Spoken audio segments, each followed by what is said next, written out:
my grandfather put it in the printing presses for the Phoenix Republican Gazette. It looks like the 30s or 40s, long time ago. They just rolled it in on those big crib Oakum blocks. rollers, yeah. And they build platforms. See the cribbing? See those big Yeah. six?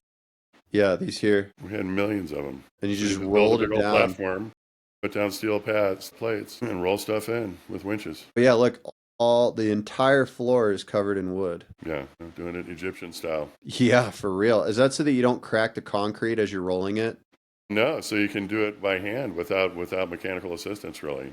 Just with cables and pulleys and come-alongs and tuggers and Dude, this is just a round piece of wood. yeah, yeah, yeah. Those were state of the art, man. Yeah, Yeah, Egyptian style for real. They're just rolling it in on yeah. wooden rollers.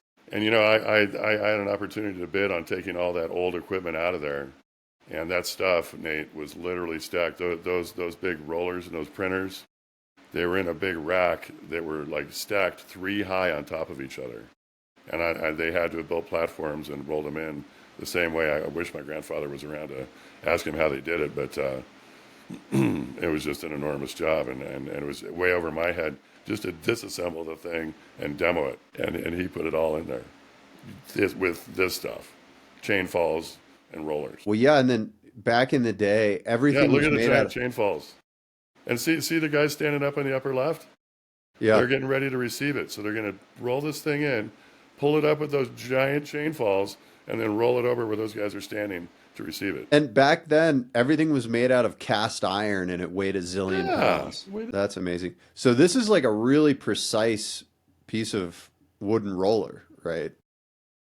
I think they were made out of oakum. That's what Dad used to call them, the oakum rollers. Granddad always really took care of his oakum rollers. Wow. And then, he kind of got to start, before World War II when there was a Reynolds aluminum foundry here in Phoenix.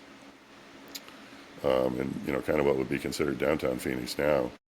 And he was kind of the crane and rigging guy in town at the time, and he put all that stuff in, and he did this job, and lots of wild stuff that was way over my head, way over anything that I ever did or was capable of.